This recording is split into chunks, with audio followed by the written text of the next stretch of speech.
Assalamualaikum warahmatullahi wabarakatuh. My name is Ramadan from class C, English department student, 1918, and my student number is H0118335.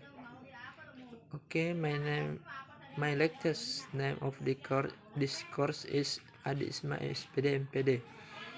I will briefly describe all the material that has been studied in this semester. ESP stands for English for Specific Purpose, which means English for a specific purposes. From what I understand, apologize if I'm wrong, the purpose of ESP is an approach to language teaching that aims to meet the needs of learners. Along with development of human activity, ESP is not only shown as a planet change, but as a phenomenon that grows out of concentration. There are three main reasons for the origin of ESP. The first is the demand of a brief new words. This happened because of the activity of exchanging goods and services after the World War. The second is a revolution in linguistics.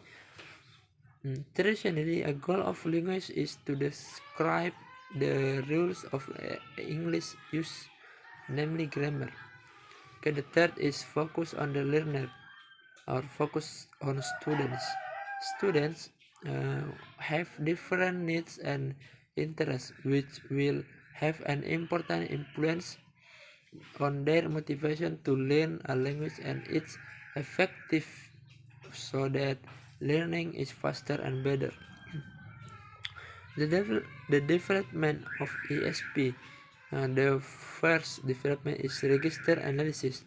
Register analysis is an analysis of grammatical and lexical features of the language used for a particular purpose on or in particular social setting.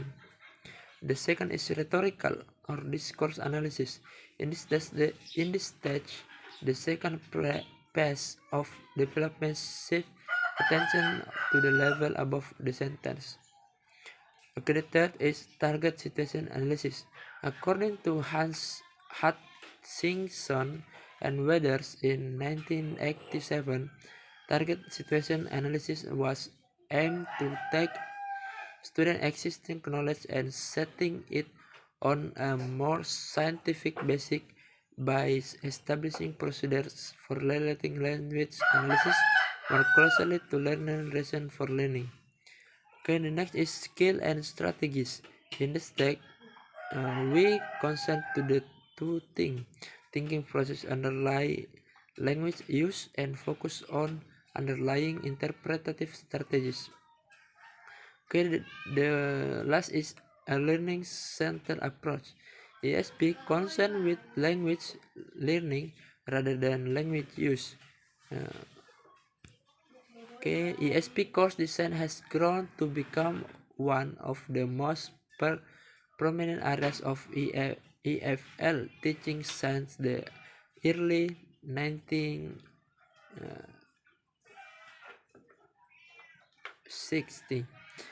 It is a phenomenon that grew out of a number of covering trends. Nowadays, there are many courses offered in ESP.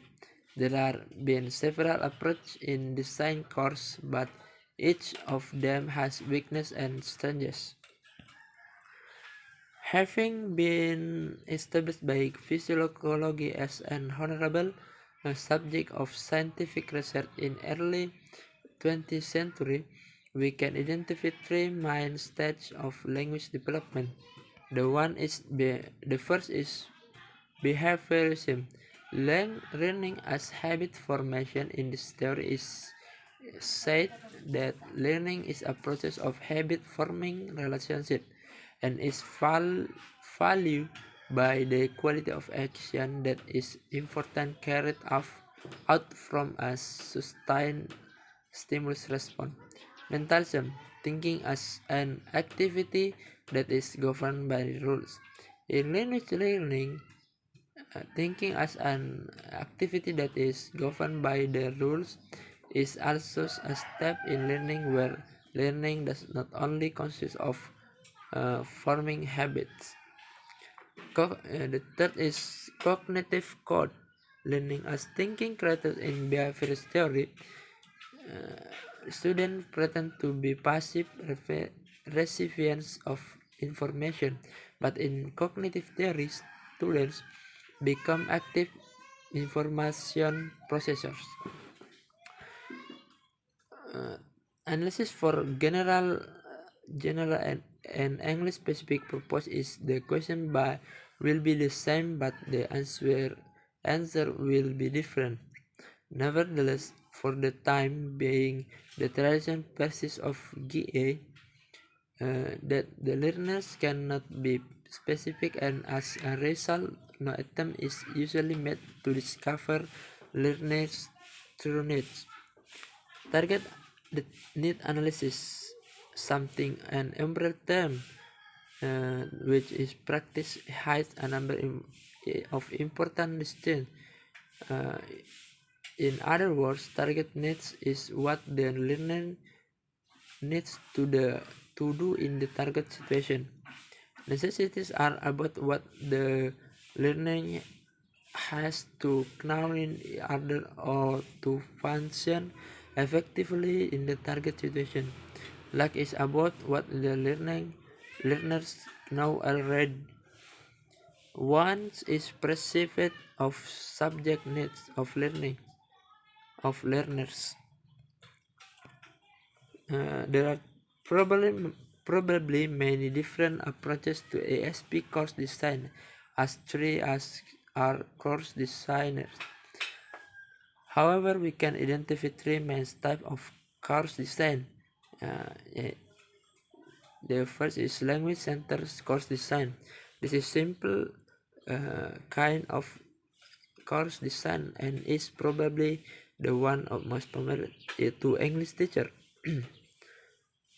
The language-centered course design process aims to draw a direct connection as possible between analysis of the target situation and the content of the ASP course. The second is skill-centered course design. Has been widely applied in a number of countries, particularly in Latin America. The last is a learning-centered approach. The learning-centered approach is based on the principle that learning is totally determined by the learner. Okay, I think it's all from me. The last I say, Assalamualaikum warahmatullahi wabarakatuh.